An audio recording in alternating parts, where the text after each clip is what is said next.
Hi, everyone. My name is Anna Hendricks, and I'm the Director of Programs for the Chaffey County Community Foundation. And this is the orientation for our community grant process. For those that joined the orientation on Wednesday, January 21st, we somehow lost the recording, so this should cover all the exact same material and outline that we went through during that orientation. So to start off with, this is the agenda. So basically, I'm going to go through just an overview of the community grants and the process and, all the different pockets of funding that are available within that grant process, the eligibility requirements of organizations in order to apply. And then we're going to spend a lot of time taking kind of a deep dive into the application process, walking through each part of the application, giving a little context for why and what we do with that information. A little bit about just some best practices while you're working on your grant application. And then I'll go ahead and do a little bit about, once you submit, what's the decision-making process timeline after your application's been submitted. To start off with, I always like to say, show people this is where you're going to find the most up-to-date grant information. We spend a lot of time ensuring that our grant page is as transparent as possible and has as much information as we have available at the time. And so you can see here a direct link to our community grants page, and I'm going to show you that in a moment. And that's where you're going to find the information on all of our different grant processes, details about the timeline, eligibility criteria.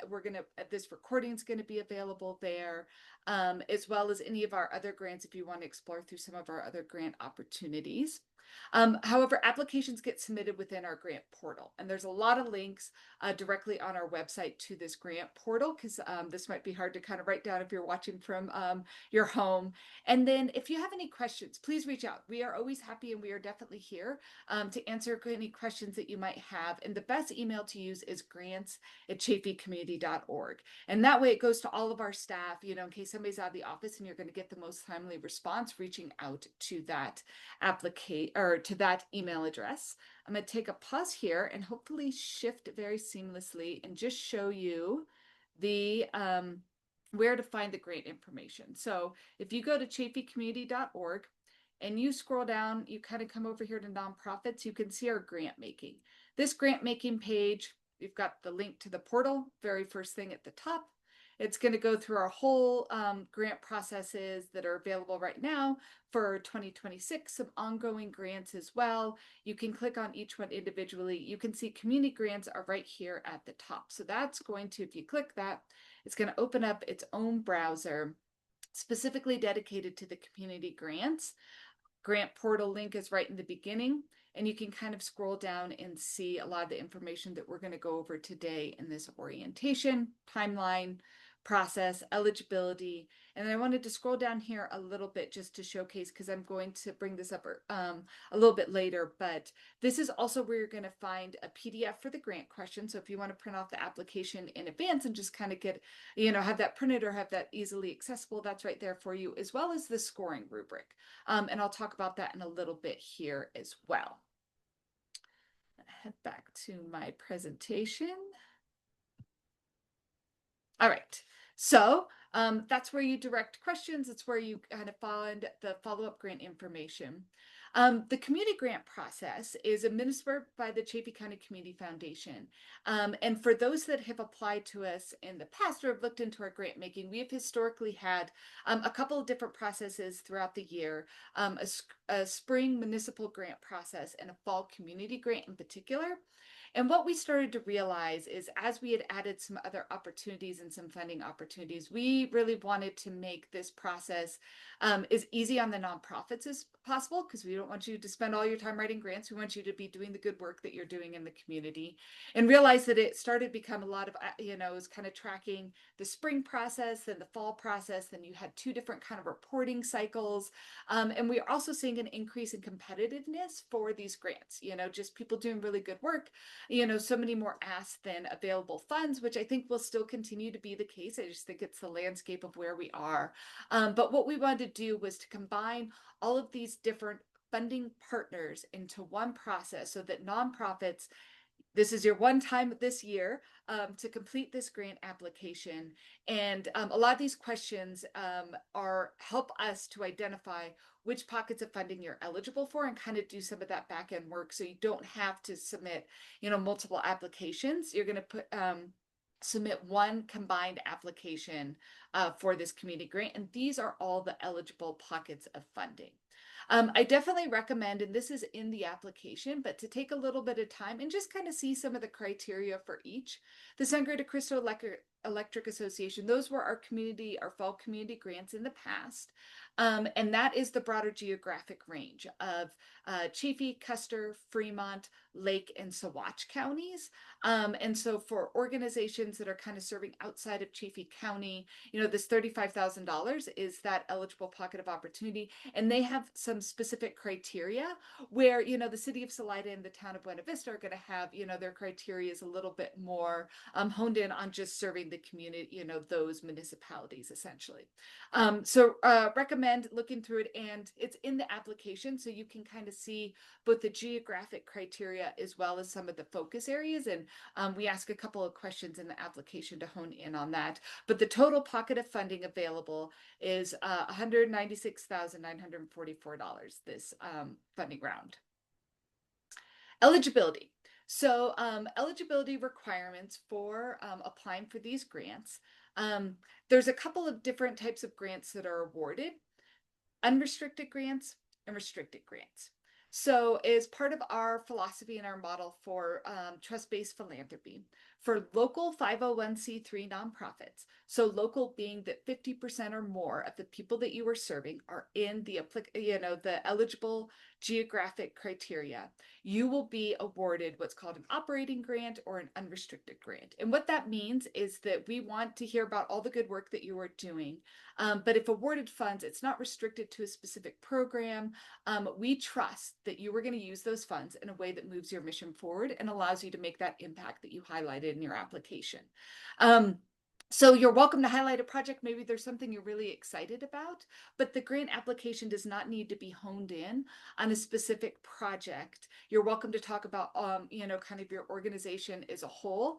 Some exceptions might be if you're looking at like the Sangre de Cristo funds and you want to, one of those criteria is you're saying we're eligible because of, the historic restoration that we do.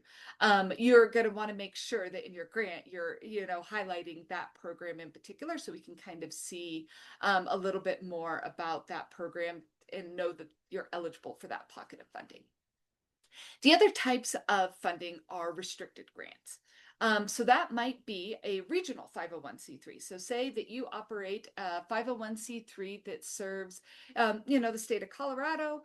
Maybe it serves a broader geographic region, multiple counties. Maybe you're operating down in the San Luis Valley. And so you are going to, and so 50% or more of your communities are outside of the eligible counties. You're going to want to hone in. There's an opportunity to select that, and you're going to want to hone in and really write your grant specifically for the eligible communities. So you don't need to spend a ton of time. You might have some broader mission statements and ways that you operate, but you want to make sure that you're really highlighting how you're operating within these eligible counties. And we'll talk about budgets a little bit later, but also budgets of how, your budgets should be really specific and should outline how the funds are being spent locally here within the 5-county region. Government entities are eligible to apply for restricted grants. And this is government entities, faith-based organizations, as well as those 501c4 and 501c6s.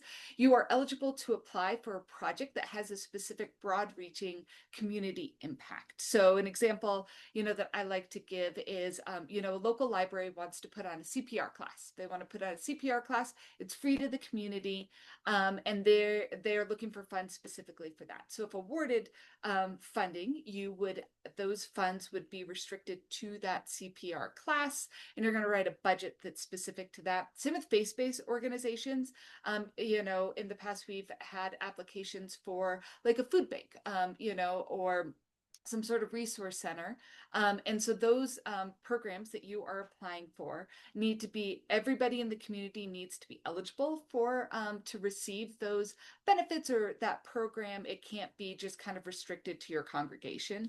And so that outlines, and that's kind of a little bit of the difference within the application as well. I talked a little bit about the eligible geographic area. And the last thing I wanted to highlight here for eligibility is that all the prior grant reporting through CCCF processes need to be up to date. I know that there are some grant reports that are going to be due, I want to say like late February from maybe last spring's process. We would not require that you have to complete a report before its due date. What you need to do is when you go in, and I'll show you this in the grant application portal, when you're in the grant application portal, you can go to your homepage and you should be able to see when your reports are due. So you might end up submitting an application before that report is due, but if it's due before we issue funds, we're going to just double check and make sure all your reporting is up to date.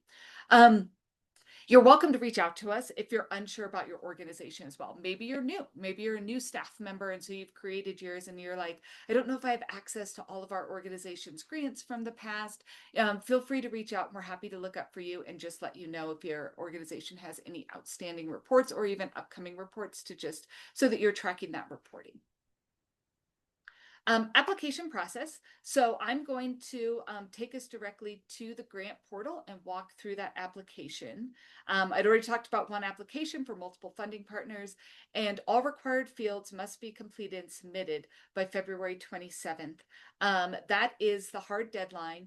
I'll talk a little bit later about, if you upload an incomplete document or something, we might give you a couple of days to get a completed document in, but there are no exceptions beyond that end date, because it's not equitable to everybody, especially people working really hard to stay above that. So we always recommend working ahead of deadlines, because things come up and then you ensure that you are on track to submit. So I am going to exit from here and hopefully take us directly to the grant application. So you will see a home page when you click on this to either log in or create a login. You can create your login prior to the application opening. So you're welcome to create a login anytime, so that way you start to get familiar with the grant portal. I'm directly here so that I can showcase kind of the application that won't be open and eligible until it opens on Monday, January 26th. But when you are in this homepage, if you click this little home icon, that's what's going to take you to your homepage that is going to show any outstanding grants, just all kind of your grant landscape for your organization. Maybe you've never applied before. Maybe you had an application that you abandoned, years ago. It should show you kind of the whole landscape of your grants. And then you're going to want to click apply, and that's going to take you to the page. It's going to show all the eligible grants that CCCF has available right now.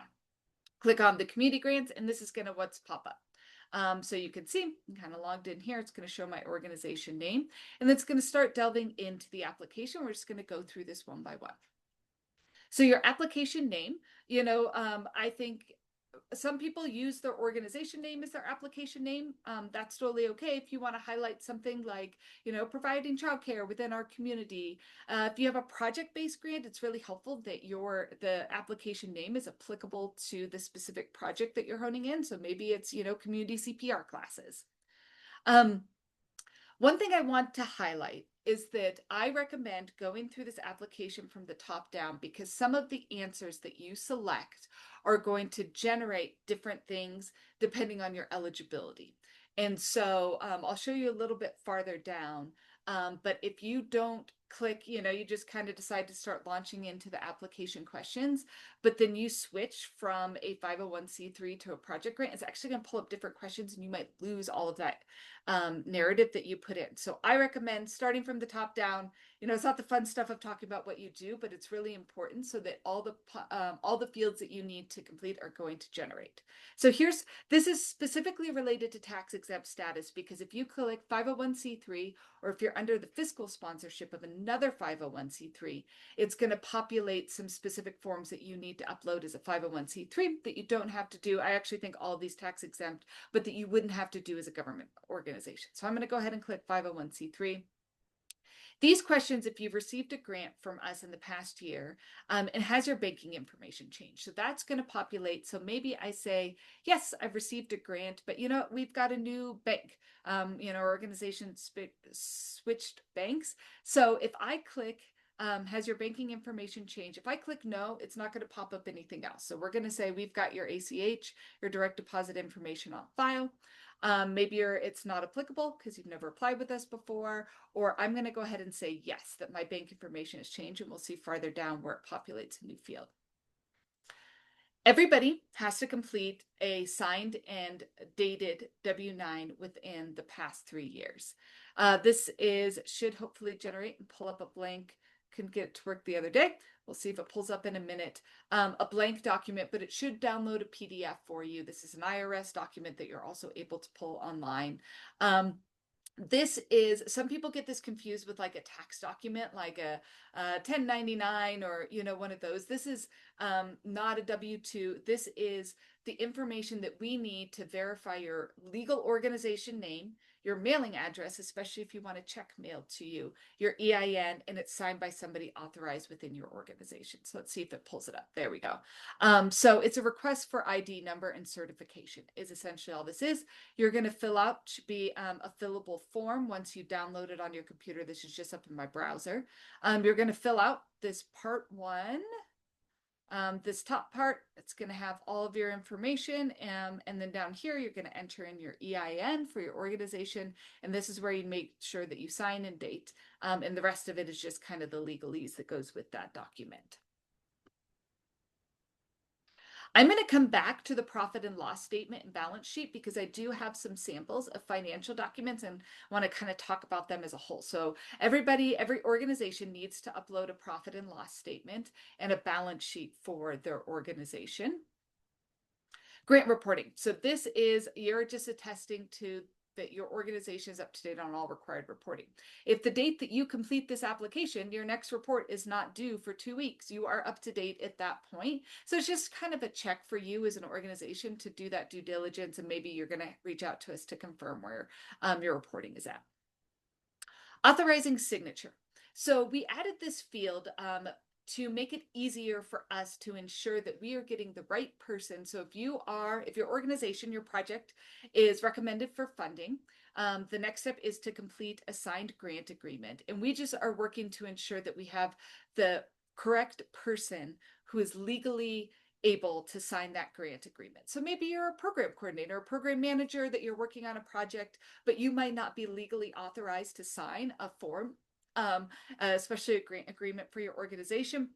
So this is going to be really easy. You just enter in, and it might be you. So if it is you, you can just enter in your name and email address. That'll be helpful for us. So as we process grants, we can go ahead and assign that task directly to that person. They can log into our portal. They might have to create their own login, but they'll be able to log in, see the grant agreement, and sign directly in the portal. Our non-discrimination statement is just saying that you affirm the organization is going to apply with the applicable federal, state, and local non-discrimination laws. This is also in our final grant agreement, but anybody who selects disagree would not be eligible for funding because it goes, again, this is our criteria for funding, is that you are treating people fairly and with regard to all of these different criteria. Amount requested. I know this is somebody who's written a lot of grants in the past. This is also something that is, one of the biggest challenges for nonprofits. As I had mentioned, there's that, $196,000 pocket, but that's for a lot of organizations, and we often receive more requests than we have available funding for. We don't set a cap, a maximum or minimum. We do not issue grants under $500 just because we find that it's not worth the administrative time on kind of both ends of the organization as well as CCCF. But this kind of gives you, what I try to do is just pull up like the kind of broad landscape of, what has been awarded in the last year. So I kind of averaged out between those two grant cycles. The average was 3,700, but you can see there was a pretty broad range, everything from the lower end of 550 all the way up to 12,000. I would say it's very rare that, we have these big higher end grants, but it has happened before. And so I just encourage you to look at the size of your organization, look at the size of your organizational budget, and, make the request that feels in line with the needs that would really support the work that you do. I know we could all use probably that full 196,000, but recognizing, that it's a limited pocket of funding. It also is, I won't say it always happens, but it is common that we might partially fund, especially, a local 501c3, as we whittle down and there's a limited amount of fund, the grant review committee might make recommendation for a lesser amount than the original requested amount.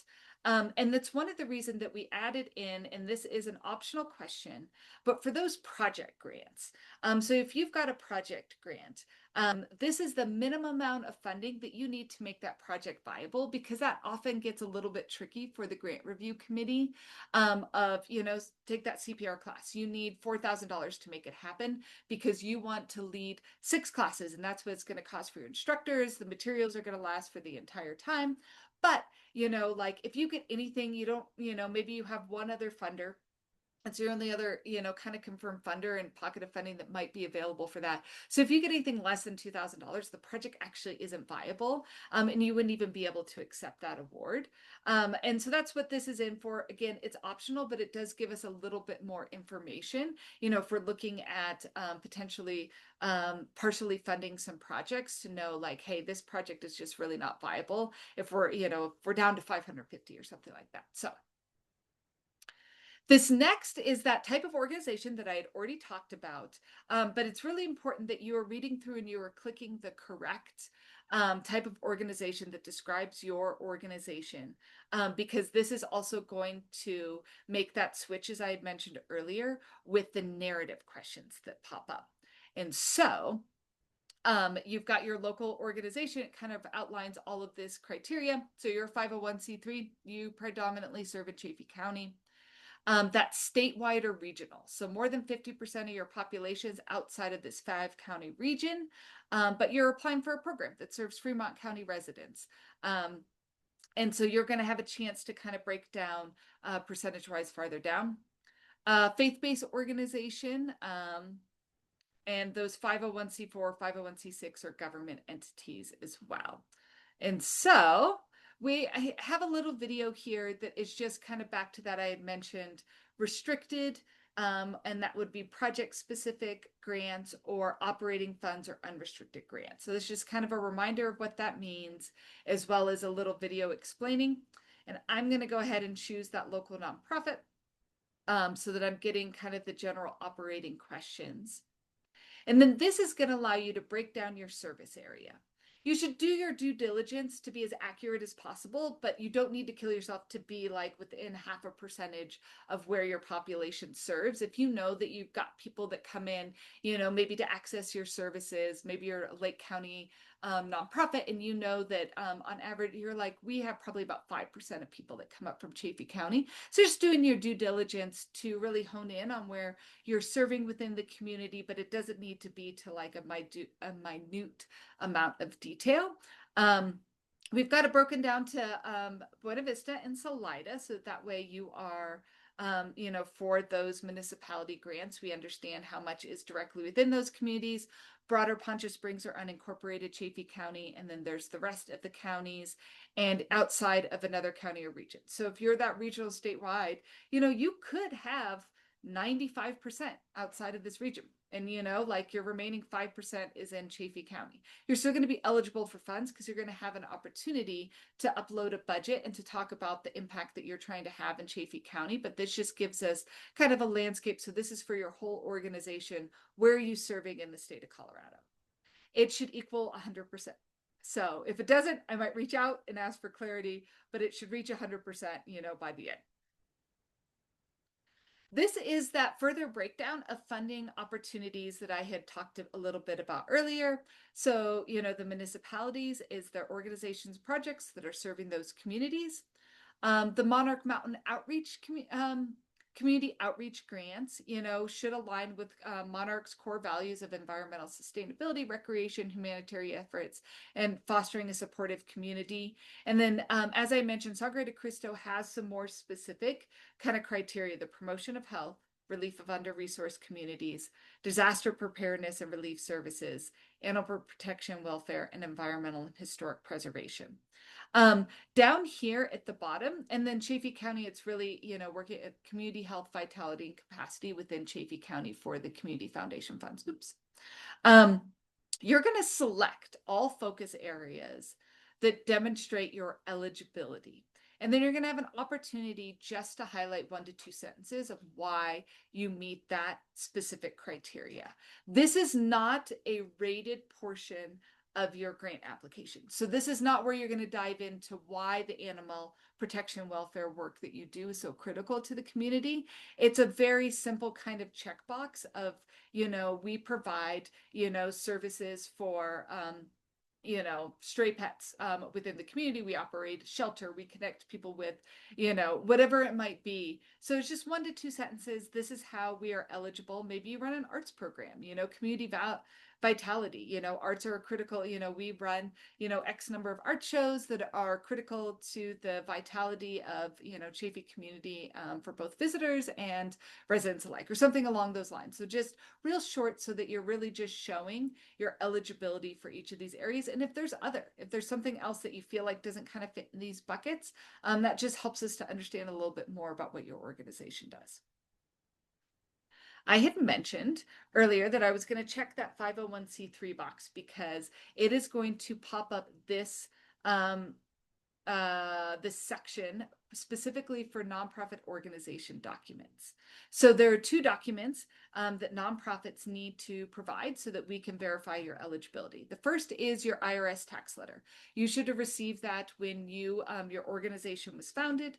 It is directly from the IRS. It's going to show the EIN and it's going to verify that you are tax exempt under federal law, under the 501 I won't get this right, but under the 501 tax exempt, and it might say the 501c3, C4, C6 of kind of which bracket within that you fall into.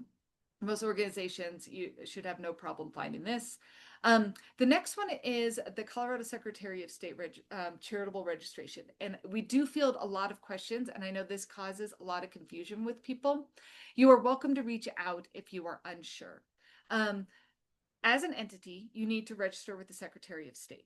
You have your business registration, and your business registration might be your nonprofit registration. Your business registration is you are registered as a nonprofit business within the state. In order to solicit charitable funds, including donations and grants, you need to also register as a charitable organization. You can follow this link here. If you look up your EIN or your organization's name and it doesn't find it, that means that you're only registered as a business, not as a charitable organization. There are a few exemptions. So I linked here to the FAQs about charitable registration that will outline those. I won't remember them offhand, but like one is budget size. So I think if your annual budget is below like $25,000 or something, you might have an exemption and be eligible not to register as a charitable organization. If that's the case and you feel like as an organization you don't want to register and you meet those criteria, you need to upload a file making a statement as to why. Our annual budget fits below the 25,000, so therefore we are exempt from this mandate with the state of Colorado. I do like to say that if you ever want to register your organization and be part of Colorado Gives Day, which is the statewide day of giving, goes through the coloradogives.org platform. We run a local campaign here called Chaffee Gives to highlight the local nonprofits. They require every single organization register as a charitable organization with the Secretary of State. So that's something you want to do. It's probably worth your time. And once you have it up and going, it's pretty easy to maintain. You are going to upload the certificate of registration, and it should show an expiration date. So it's not your original. It's going to show how long, and I can't remember offhand. I want to say they're kind of sometimes in 6 to 12 month intervals of when that expiration date is. As long as it is in good standing, when you submit your application, that is good enough for us. So if you submit your application on January 31st and it expires in February, hopefully you're uploading that, but that's it. At the time that you submitted, your charitable registration is up to date. Those questions kind of feel like a lot, but they really help us to hone in on one application and all the things we need in order to process awards and determine eligibility. After this, we start to get into the heart of the grant application. You're going to notice right here it says operating support. That's because I selected 501c3 and a nonprofit 501 or a local 501c3 from that drop down. If I bypassed all that and started entering things in, so if I start typing, there's my mission statement, and I go up here and I change this to a government entity, you can see that it changed. Oop, I'm still a nonprofit. It changed these questions to project support, and I lost all my work. So that's why I say it's really important to be working on this application from the top down. So you just ensure that you are getting the correct questions. I'm going to switch back to local. There's not, the questions are really, for the project support, it's going to be, the questions are going to align to more specific about a project versus your general organization. I mean, that's going to be the overarching kind of theme that changes, but it is really important that you are in the right application so that it is directing you with the right language as you're completing this application. So you're going to have mission statement. A lot of 501c3s in particular have a mission statement. If it's a project-based, maybe you're a government entity, it's maybe just a few sentences that explain the purpose of your project and the mission of your project. And then you're going to have some time to get into a better description of what your organization does. We always recommend, thinking through the who, what, when, where, and how, your services are delivered and the need that your organization is addressing. We've got 2 questions on impact. One of which is describing the impact your organization hopes to achieve. So these are really measurable, time-bound changes that will result from your programs. And then the second part of that is, how are you measuring those? How are you ensuring that you're meeting your mile markers? How is your organization doing some due diligence in terms of measuring impact? Population served. Who are you serving within the community? And really encourage people to think through this one. How are you reducing barriers and ensuring that your program isn't just accessible to a handful of people that know about it, but that it has broad-reaching it has a broad-reaching impact within the community, and that you're really making sure that the people who need this program the most are aware of it, and that you're breaking down barriers to accessing it. Community benefit. How does our community benefit from your program and all the wonderful work that you're doing? And then and then organizational budget. And this, I'll come back to budgets and financials. So, and then the last is going to be those 3 financial documents. And I'll talk about budget notes. And the last thing I just want to note while we're kind of going through the whole thing is, remember how I had selected earlier on that my banking information had changed. So that's going to pop up this at the bottom. So if you're like, why don't I see that? It's probably because you said that you'd received a grant and nothing has changed. This gives you an opportunity to enroll in direct deposit. You can always choose to be mailed a check. I know some organizations actually can't get direct deposit. You get your funds a lot faster. I would say that once we process with the signed grant agreement, direct deposit takes about 2 to 3 days. Checks are probably going to take 2 to 3 weeks. So we encourage you to use it. And then there's the blank ACH form that you're going to fill out. Include a copy of a blank check, and then we will keep those on file. I'm going to mention this just because I'm down here at the bottom. Save all the time. The system does not save automatically for you. I wish it did. I wish it was one of those that would kind of save as you go. But even if it seems minor, you just can never go wrong with a quick save.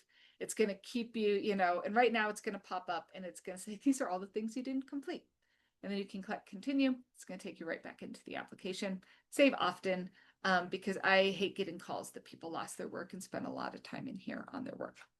I'm going to talk about financial documents, then we're going to talk about best practices. So for financial documents,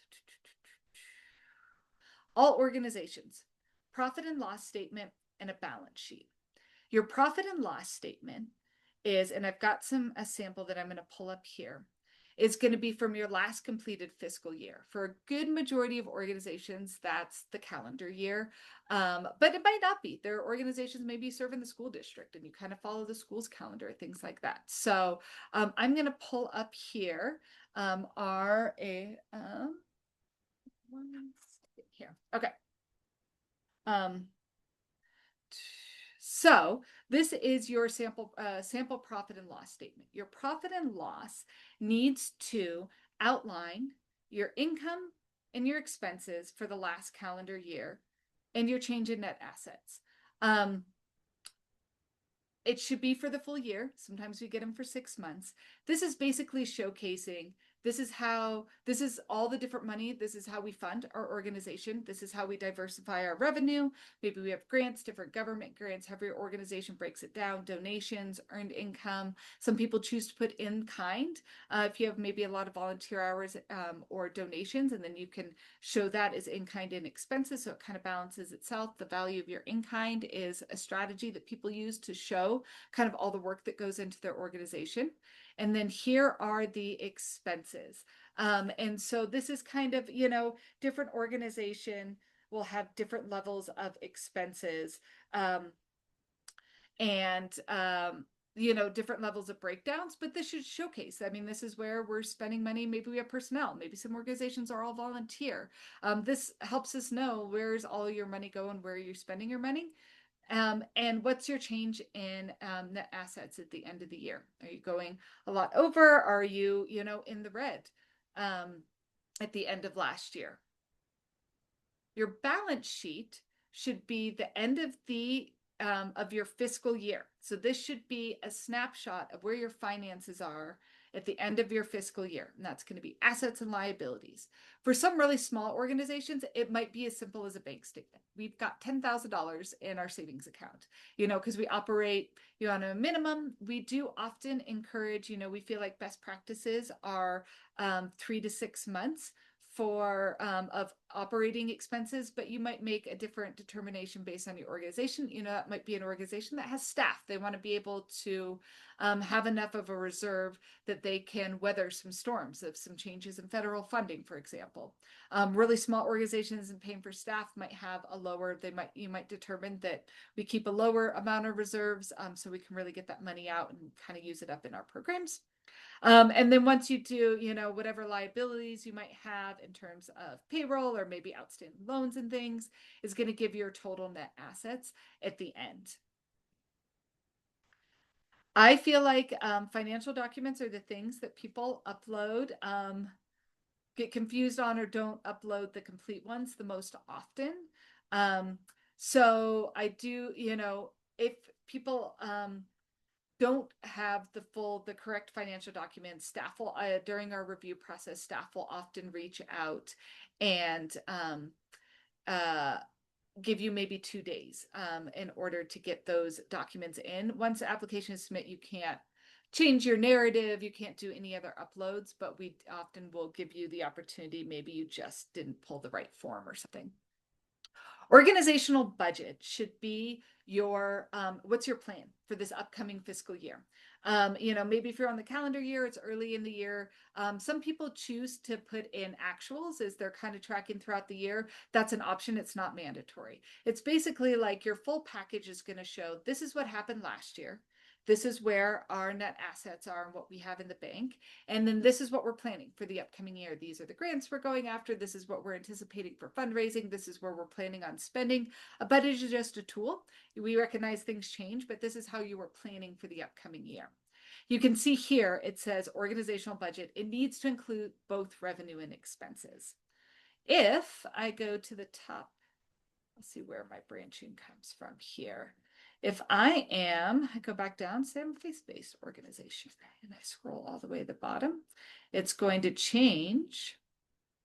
Oops. Did not. Sorry, I need to change at the top here. So we'll do government organization, and government organization here. You can see the switch to project report. So now this is a restricted project grant application, project impacts, it kind of hones in, and then it's going to be a more specific program or project budget. So this shouldn't be, if you're a government entity, we don't want the city's budget or the library's budget for the full year. We want that breakdown of what those CPR classes are going to cost. Maybe you're asking for all the funds from this. Maybe you have a couple of other funders and partners that are on board with that. This is how much the instructors cost. This is how much the materials, the space rental, et cetera, et cetera. So it should be really honed in if you're that statewide organization. It's okay to include your full budget from your organization statewide, but there needs to be something in there that is showing the funds that are being spent in the eligible counties. So a breakdown to Chaffey County, or, Saguache County. This is out of this whole budget. This is what our personnel is costing. This is the fundraising we're doing. Maybe we're putting certain amounts of our, general operating funds towards these initiatives in these local counties. And that's the application. Save often. I'm going to go back to my PowerPoint, talk a little bit about best practices, and then wrap this up soon. Save as you go. Always save. I personally, as somebody who's written a lot of grants, I prefer to draft, especially those long kind of narrative questions offline.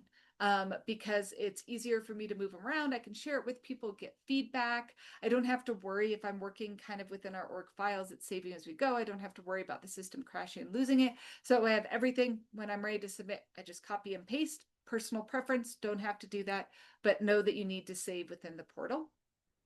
Start ahead early and work ahead of the deadline. We recognize things happen, but in order to be equitable to everybody, we don't make any exceptions for after. So once the deadline's passed, the deadline's passed. We recommend that you're really referencing the guidelines in the scoring rubric. Going back to those, the scoring rubric is what the Grant Review Committee uses to make those initial scoring. And it really helps to hone in, like maybe we just love what you do, but it really helps to hone in on how thoroughly you're answering the questions of what your organization does. How you're measuring your impact, the strength of your financial documents. One thing about financial documents I forgot to mention is there is a optional place for budget notes. And we added that in. Maybe your finances are pretty straightforward, and that's totally fine. Don't worry about entering in something that doesn't need to be done. But like maybe your organization has 2 years of operating expenses in their bank account because you're saving for a large capital project. That might be really great to note. That might not be like, wow, why are they not even spending the money that they have? They have so much money. There might be a reason for that. Or maybe you were in the red. I mean, it's common for startup organizations to operate in the red for a couple of years. Sometimes things happen that are out of our control. And it's an opportunity to say, we lost some major federal grants in this last year. Moving forward in 2026, we've worked to diversify our funds in this way, so that we're really staying financially viable and healthy. Just real quick, it doesn't need to be a paragraph, but it's just an opportunity. So referencing those scoring rubrics, you're going to see how the Grant Review Committee is scoring your application. Notification next steps. All of this is on our website as well. We expect to announce funding decisions by late April. So awardees, if you are awarded funds and recommended for funding, you will be notified via email, and you will get a link either for you or the designated person in order to sign your grant agreement prior to awarding you funds. Organizations that are recommended for funding this round. You always will receive a personal phone call from CCCF staff. We'll often follow up with an email if we can't reach you. And we always offer to share feedback on why your organization wasn't chosen for funding this round. Through that scoring rubric, our grant review committee, we always ask them to make notes. We take notes during the grant review sessions.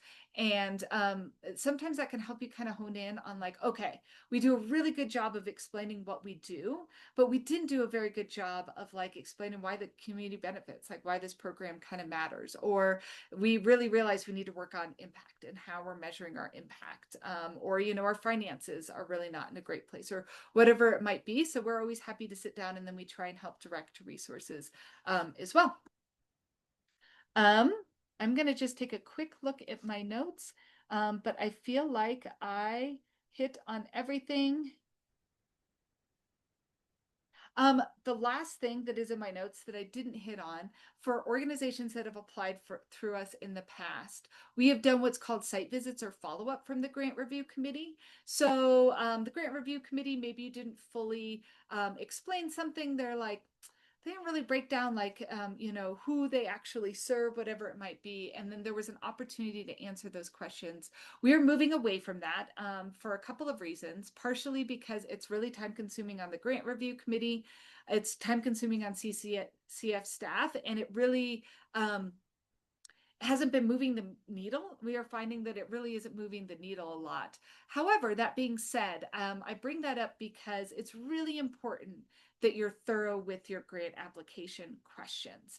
I often recommend, send it to your cousin in New York City who knows nothing about, kind of why childcare centers in rural Chaffey County matter. It might seem things when we're deeply embedded in this work, it seems really obvious to us, but oftentimes people with that kind of outside lens can say, I don't really understand this piece or this piece, and they can actually really help you hone in so that you are really doing your best to paint a clear picture of the impact of your organizations. So I think that is the last piece. Please reach out to grants@chaffeycommunity.org if you have continued questions. And thank you so much for all the work that you do. I am going to stop recording, so I hope.